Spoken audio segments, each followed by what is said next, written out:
lawyers revealing new details about the alleged plot to steal Graceland, Elvis Presley's famous estate. FBI discovers secret tunnel under Elvis Presley's Graceland. They turn pale when they see what's inside. This shocking revelation comes as the latest development in a series of investigations surrounding the iconic estate. The investigation led to the discovery of a secret room within Graceland. Elvis Presley's Graceland property. The Justice Department said Lisa Findley falsely claimed Presley's daughter, Lisa Marie, which had been hidden from public view for years. This is not just a story, it's the beginning of something massive. And you're going to want to stay till the very end, because the last detail, the one buried at the bottom of that tunnel, that's the part nobody saw coming. Let's dig in. Why was the FBI investigating Graceland in the first place? It all started in May 2024 when, out of nowhere, bam! This random, unheard-of company called Nosani Investments and Private Lending, LLC, popped up talking about how they were going to auction off Graceland. Yes, Graceland. Elvis Presley's sacred, legendary, can't touch this estate. I mean, who just casually announces that they're foreclosing on Graceland like it's a used pickup truck? Doesn't that just sound shady off the bat? Apparently, they claimed that Lisa Marie Presley, Elvis's only daughter, had taken out this $3.8 million loan back in 2018 and used Graceland, the 13-acre, historically protected estate, as collateral. Crazy, right? And supposedly, she defaulted on that loan before she died in January 2023. But here's the thing. Nobody in the Presley family or the Graceland team had ever heard of this so-called Nosani company before. Like, who are these people? That's when Riley Keough, Lisa Marie's daughter, and Elvis's granddaughter, mind you, stepped in and was like, hold up. Absolutely not. She didn't just talk the talk either. She came through with a 60-page lawsuit to stop the madness. And the court took her seriously. Shelby County Chancellor Joe Day Jenkins actually hit pause on the auction, saying that the paperwork Nosani submitted looked super sketchy. What on earth is hiding under Elvis Presley's beloved Graceland mansion? The FBI sure wasn't expecting this when they started digging. A secret tunnel, hidden in plain sight, led them somewhere so chilling they turned pale on the spot. You won't believe what they found. And trust me, you'll want to stick around till the very end for the full picture.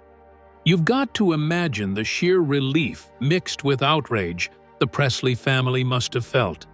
Can you imagine waking up to a headline that some mysterious company is trying to steal your grandfather's house? But oh no, this thing didn't stop there. It started unraveling like a bad mystery novel written by someone who had no idea how loans or real estate even work. Tennessee's Attorney General, Jonathan Skermetti, stepped in and was like, yes, something's not right here. He even said his office had been battling fraud against homeowners for years. But Graceland? That's a whole other level. And not long after, he decided this wasn't just a Tennessee issue, it needed federal eyes on it. So they kicked it up to the big leagues, handing it over to federal authorities to dig deeper. And when the feds started poking around, all the red flags you could imagine started waving at once. First off, Nosani Investments, this big-time lender supposedly holding a multi-million-dollar loan, didn't even have the basic paperwork filed at the local deeds office. Not one. Like, literally nothing. Then it turned out they weren't even listed in any state corporate databases. Not in Missouri, not in Florida. Their listed addresses? Just P.O. boxes. No real office, no real staff, and no one you could actually get on the phone. Because, surprise, they didn't even have a working number. No website either. Like, how do you run a multi-million-dollar lending company in 2024 without a single trace of your existence online? Make it make sense. And then came the real kicker: forged documents. Oh yes, things took a sharp left into true crime territory. There was this notary from Florida, Kimberly Philbrick, whose name and signature were on the documents Nosani submitted. Except she swore she had never met Lisa Marie, never notarized anything for her, and had zero idea why her name was even on those papers. She flat out said someone forged her signature. Like, how brazen do you have to be to fake a notary's signature in the age of Google and background checks? And here's another clue that made investigators raise their eyebrows. The notarization had wording about online notarization, but the doc was dated 2018. Problem is, online notarization wasn't even legal in Florida until 2020. So how did a document from 2018 contain language about a process that didn't exist yet? Spoiler alert, it didn't. That alone was enough to scream fake at the top of its lungs. But wait, it gets worse. Apparently, Nosani was saying they had deed rights to Graceland, but they had never filed a quitclaim, never requested a substitute trustee's deed, never even filed a lien. And if you know even a tiny bit about how legit property loans work, those are all absolute must-dos. Basically, they skipped every step that would have made this foreclosure real. It was like they Googled how to steal a house and stopped reading halfway through the results page. By May 2024, a federal grand jury had been assembled, and the FBI started sniffing around. And who did they reach out to? Riley Keogh's team. That's when you know it's serious. When the FBI wants to talk, it's game on.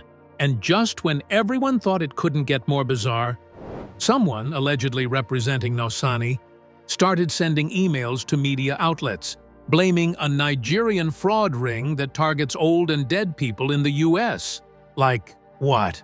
Are we in a Netflix crime doc? Because that plot twist was so ridiculous, it almost felt like satire. Honestly, this whole thing feels like something out of a movie. Can you imagine the audacity it takes to try and snatch Graceland out from under Elvis's family using fake documents and a made-up loan from a non-existent company? Like, did they really think nobody would notice? That Graceland, one of the most famous homes in the entire world, could just quietly get auctioned off without someone saying, excuse me? And thank goodness for Riley. I mean, seriously, if she hadn't stepped up as fast and forcefully as she did, who knows how far this could have gone. She saw the red flags, hit the brakes, and made sure the right people got involved. And the fact that the Attorney General handed this off to federal investigators tells you exactly how shady this situation was. Because when things cross state lines and involve forged federal documentation, that's FBI territory all day long. It's still unfolding, and who knows what the grand jury will find, or who's really behind this whole thing. But one thing's clear.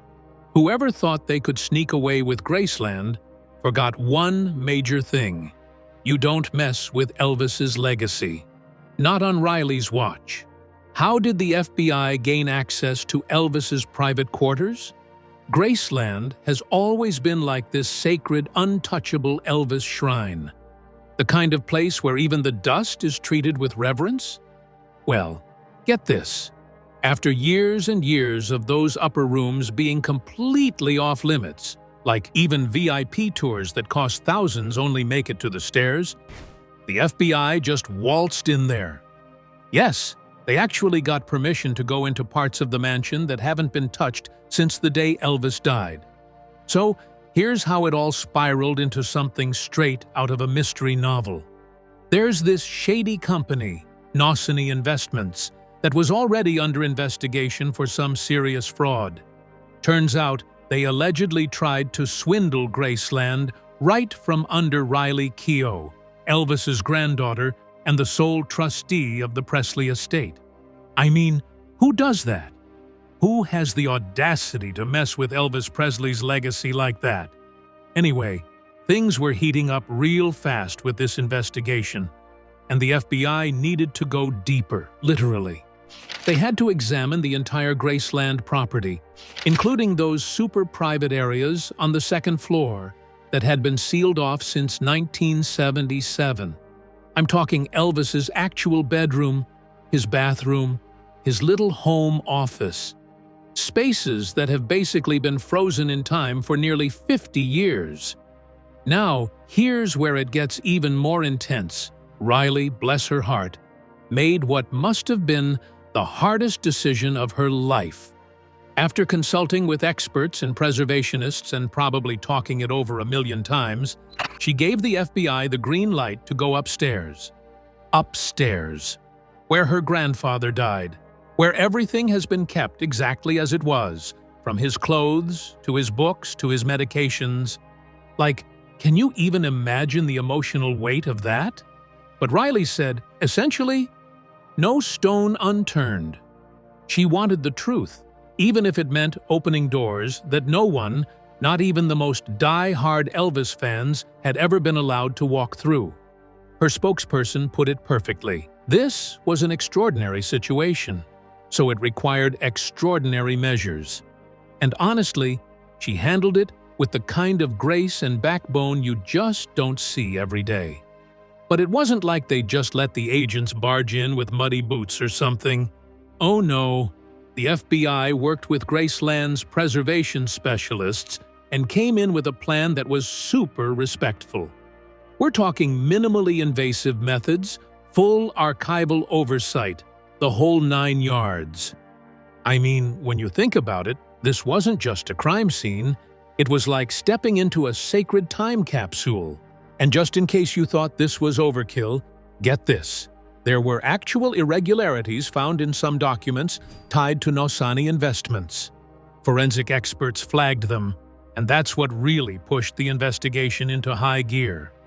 The feds believed that whoever was behind this fraud might have somehow gotten their hands on internal documents, maybe even signature samples or personal info stashed away somewhere private, possibly even in Elvis's own old office. So the search wasn't just about poking around for the sake of curiosity. It was about finding how these people could have gotten access to information that was never meant to leave those walls. And let me tell you, that second floor, it's practically a museum that time forgot. Vernon Presley, Elvis's dad, shut it down after his son died and swore to keep it untouched out of respect. Priscilla kept that promise. Lisa Marie honored it. And now Riley was faced with this massive emotional dilemma. But she chose truth over nostalgia, legacy over secrecy. And honestly, don't you think Elvis himself, who hated being taken advantage of, would have wanted the same? They spent over 14 hours up there. 14! Carefully examining every nook and cranny, with archivists by their side to make sure nothing got damaged. They were especially interested in things like weird architectural features, old filing cabinets, and any signs that maybe, just maybe, someone had found a way to sneak in and peek at confidential info. And that's not even the wildest part. Oh, and it gets crazier. The agents didn't stop at the house. They went through the outbuildings, the meditation garden where Elvis is buried, and even checked underground utility areas. Like, they left no inch of that property unchecked. And somewhere in all that digging, they found something. Something big. Something that shocked not just the investigators, but the entire Presley family. We still don't know all the details, but whatever it was, it made this already shocking investigation take a sharp left turn into unbelievable territory. I mean, can you imagine being Riley through all this? You're grieving your mom, protecting your grandfather's legacy, and now you've got federal agents crawling through what's essentially your family's most sacred ground. But she held it together. She stood tall. She did what needed to be done. And honestly, that kind of strength, it's what legends are made of. This wasn't just some regular investigation. This was history unfolding. It was about protecting a legacy, exposing a scam, and stepping into rooms that haven't seen the light of day since disco was still a thing. And to think this all started with some shady paperwork. Who would have thought it would lead there? Everyone thought Graceland had no more secrets left, until the FBI stumbled on a mysterious tunnel right beneath Elvis's feet. But why did their faces go ghost white when they stepped inside? Could the king have been hiding more than just his gold records? Don't even think about clicking away. What's waiting at the end of this story will leave you speechless. What is the history of secret spaces at Graceland? Everyone knows Graceland as this big, iconic, touristy Elvis museum in Memphis, right? But here's the thing, no one really tells you unless you dig a little deeper or have connections with people like Lisa Marie herself. Graceland is full of secrets. No, really. Like actual secret rooms, hidden staircases and passageways that were all created for one reason: to let Elvis Presley, the king of rock and roll, just breathe. I mean, think about it. How wild must it have been to be Elvis? The man couldn't even step outside without crowds forming, cameras flashing, fans screaming. So what do you do when you're one of the most famous people on earth and all you want is some peace and quiet? You build your own secret world right inside your home. Sounds like something out of a spy movie, right? Now, most people who visit Graceland each year have no idea what's really behind those velvet ropes and roped-off rooms. They see the jungle room, the fancy decor, the gold records on the wall, but they have no clue about the hidden places, the spaces that were meant just for Elvis and a select few. Like that super hush-hush archival room? Yeah, there's this top-secret, fireproof, earthquake-proof, tornado-proof vault hidden somewhere in the estate. It's so well hidden that when Oprah visited Graceland with Lisa Marie Presley, the cameras had to be turned off just to get there. Like, come on, how intriguing is that? And inside that vault? Oh my gosh, it's like a time capsule of Elvis's entire life. We're talking close to hundreds of his iconic jumpsuits, original performance costumes, personal checks with his signature, over 60,000 photographs. 60,000! Can you believe that? There's jewelry, old movie posters, memorabilia galore. Lisa Marie once said she finds comfort in going in there and just rummaging through the boxes. Can you imagine her just flipping through old photos of her dad, looking at the same rings and glasses he wore on stage? It's heartbreaking and beautiful all at once. But it doesn't stop there. Elvis was so obsessed with keeping his private life private that he had one-way mirrors installed at the bottom of the staircase leading to the second floor. That way, he could spy on whoever was coming up without them seeing him. Smart, right? Like, imagine Elvis in his robe, hair all tousled, deciding if he wants to deal with whoever's approaching or not. And not far from that, there's a hidden door that leads to a secret staircase, one that takes you straight to the kitchen. Because sometimes the king just wanted a snack, and we all know he loved those peanut butter and banana sandwiches without having to parade through the house. And let's not forget the basement. Oh, the basement. For 11 whole years after Elvis died, the basement was totally off-limits to the public. Lisa Marie called it his mayhem rooms. Doesn't that just spark your imagination? Down there, you'd find a TV room that had a hidden projector closet, like, who was this man? And an ice cream bar all done up in cute pink and white. It was fun, playful, chaotic, just like Elvis himself, really. But at the core of all these hidden doors and secret vaults was one simple thing. Elvis wanted to feel normal. As much as he loved his fans, and he really did, he also craved privacy like oxygen. He had cameras installed all over Graceland back in the 1960s, not just for security, but so he could keep tabs on what was happening on his own property. He even made sure to hire family members as guards, because trust was everything. Fame is lonely, and Elvis knew that better than anyone. And here's the kicker.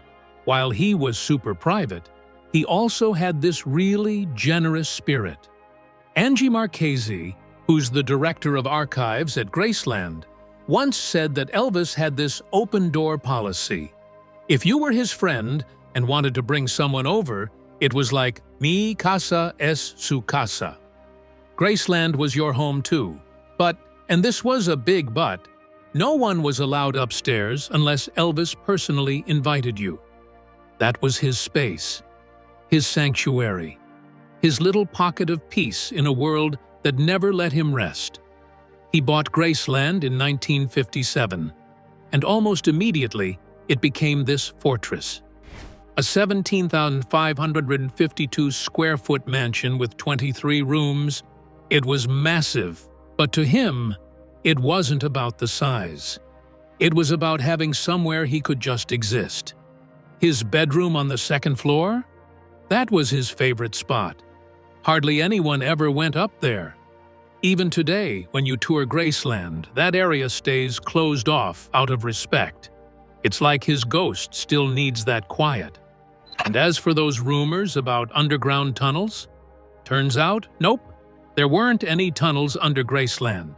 At least not until the FBI made some recent discoveries nearby, but that's another story. Still, even without tunnels, the estate is practically a maze of Elvis's longing to stay grounded while living a life that constantly pulled him into the stratosphere. Graceland is supposed to be a tribute to music royalty, not a scene from a mystery movie. So why did the FBI suddenly show up and start digging? And what did they find under Elvis's home that made them go silent? This secret tunnel has been hidden for decades, and what's inside might just change how we remember the king. Watch till the very end, because what starts as a whisper turns into one twist after another. What was inside the secret tunnel under Graceland?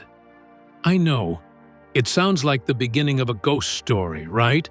But this is very much real. Federal agents were doing what they probably thought would be a routine check, and then boom, they stumbled on something that left them absolutely shaken. And we're not talking about a stash of memorabilia, or fan mail, or old jumpsuits. No, girl.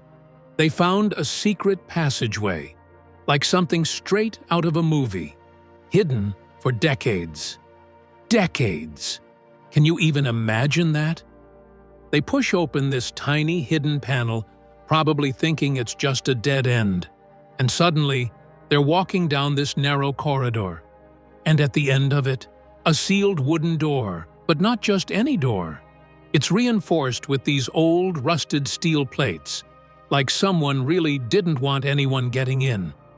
The air must have felt heavy as they pried it open. And what they found behind it? Phew! It was like stepping into someone's warped, haunted mind.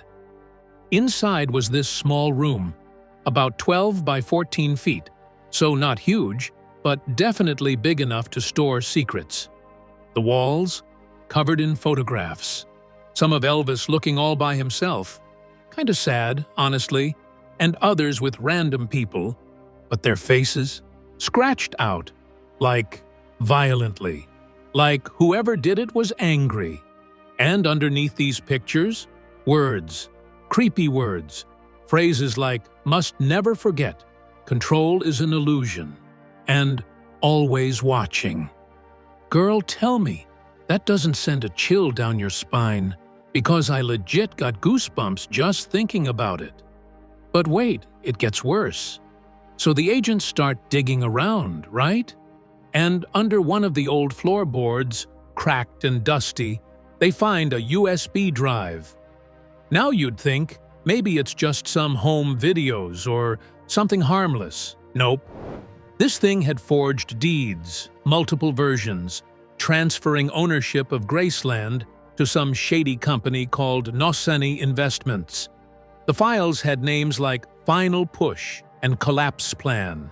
and they literally laid out strategies to sell off Graceland fast, right after Lisa Marie died. Can you believe that? Like someone had been planning this, plotting it for years. There were spreadsheets too, detailed ones, tracking the value of Graceland, listing all the valuable heirlooms inside like they were already counting the money. And scattered everywhere were torn-up envelopes, folders filled with typewritten threats, and fake legal documents with dodgy seals and weird signatures. It was like someone had spent years practicing how to make it all look legit. Like, who does that? Who sits around faking deeds and legal files with that much dedication? But here's where it flips from shady to downright disturbing. The agents realized this wasn't just about fraud. This was about a deep, twisted obsession. I'm talking full-on psychological madness. In the corners of the room were porcelain dolls, dozens of them, arranged in circles. And not cutesy collector's dolls. No, these were damaged. Some missing eyes, some with broken limbs, and a few looked like they'd been burned, just scorched. Who even does that? One of the forensic psychologists later said it looked like a physical manifestation of obsession. And honestly, that says everything.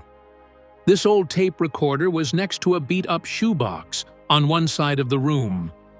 Inside, 26 cassette tapes, no labels, no explanations. 19 of them still worked, and what they heard was haunting. It was Elvis's voice, but not the polished, media-trained voice we all knew.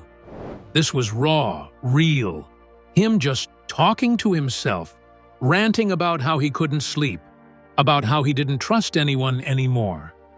And beside the tapes, a tiny medical cabinet filled with prescription bottles from the 1970s. Stuff like sedatives and stimulants, strong stuff. It was like walking into a time capsule of a man unraveling. But the part that still gives people nightmares? There was a sealed envelope labeled, "If you're reading this, it's already too late." Like, excuse me? I would have dropped that thing and left. But of course, the agents opened it, and inside was a letter. From Elvis. And not just any letter, it was handwritten, emotional, and filled with paranoia. He wrote about being watched since 1958. He mentioned Germany, hinting that something happened there that changed everything. "That's when I saw it," he said. What did he see? Nobody knows, but he ended the letter with a plea. If this gets out, protect Lisa. She's the only one who will understand. And now everybody's asking the same questions. Who hid that room? Who kept it a secret all these years? Was it Elvis himself, trying to document something no one believed? Or was it someone else? Someone who became obsessed with his legacy, his paranoia, and took it way too far? And what about those fake deeds? Was someone really plotting to steal Graceland out from under Lisa Marie? It's just wild to think something that dark and complex was sitting behind a linen closet in one of the most famous homes in the world. Makes you wonder, what else is hiding in plain sight? And how much of what we thought we knew about Elvis, about his final years, about what really happened, is just the tip of a way, way darker iceberg? What happens next for Graceland and the Presley estate? So get this, after all the drama with that wild tunnel discovery at Graceland, yes, that Graceland, Elvis's sacred ground, now the whole story has taken an even crazier turn. I mean, can you believe someone tried to steal Graceland? Like, what kind of guts do you have to even think you could pull something like that off? It sounds like a plot from a really bad crime movie, but this actually happened. And now, things are getting serious. A federal grand jury is involved, people are testifying, and what was once just a weird headline has turned into a full-blown legal circus. the kind you can't look away from, even if you tried. The spotlight has now shifted to what happens after this whole scam came to light. Turns out, the group behind the whole mess, Nosany Investments, has officially backed off. Like, they just dropped everything and walked away, legally speaking. They withdrew all their claims with prejudice, which basically means they can't come back and try this nonsense again. Smart move, honestly, because Chancellor Joe Day Jenkins wasn't playing. He blocked the foreclosure and, not so subtly, hinted that Riley Keough, Elvis's granddaughter, was going to win the case anyway. Talk about a mic drop moment, right? And get this, even the Tennessee Attorney General's office took a look and was like, "Yes, no, this is too big. We need to hand this over to the feds." Can you imagine how big this has to be for the state to pass the baton like that? Amy Lanham-Wilhite, the AG's communications director, straight up said it was better suited for federal law enforcement. So now the feds are digging deep, looking at every shady angle this whole scam might have touched. They're not playing around either. There are whispers of mail fraud because subpoenas were issued by the U.S. Postal Inspection Service. Like, the mail inspectors are on the case. That's when you know it's serious. And apparently, someone forged Lisa Marie Presley's signature? Seriously? That's not just bold, it's stupid. Oh, and there's even talk of identity theft, because notary credentials were allegedly misused. Like, how deep does this rabbit hole go? They are also looking into whether this was part of a bigger interstate fraud scheme. So this isn't just about Graceland. It could be the tip of a very dirty iceberg. In the middle of all this chaos, Graceland isn't just sitting around waiting for things to blow over. No, they've gone full lockdown mode. Elvis Presley Enterprises, basically the people in charge, released a statement making it very clear. There was zero legitimacy to the fraud claims, and no, Graceland is not being foreclosed. I mean, imagine the uproar if that had gone through. Can you picture people showing up to Graceland one day and it's just closed? That would have been catastrophic. And of course, the public has feelings about all this. I mean, it's Graceland. This place isn't just some old house, it's an actual cultural monument. It's one of those places that carries a kind of emotional weight, especially for fans of Elvis, or really, anyone who appreciates American music history. That's why the court was so adamant about protecting it. Chancellor Jenkins even said losing the estate would be considered irreparable harm. And honestly, he's right. This isn't just real estate, it's legacy, history, and for a lot of people, a spiritual experience. At the core of it all, this bizarre case shines a very bright light on a very real problem. How easy it's becoming for scammers to mess with property ownership records. And not just for the rich and famous. Regular folks like you and me? We're not immune. One expert, Sarah Frano, even pointed out that impersonation fraud has gone way up in recent years. Like, sharply. It's scary to think about how someone could forge a few documents and suddenly have claims on your house. That's why a lot of professionals are now urging homeowners to sign up for title monitoring services. Who knew that was even a thing, right? So, while the Elvis estate dodged a major bullet, this whole saga is far from over. The federal investigation is still underway, and who knows what else they're going to uncover. With this, we have come to the end of this video. Thanks for watching. If you enjoyed this video, do well to like, comment, and subscribe for more content. To enjoy more thrilling stories, click now on the following video that pops up on your screen.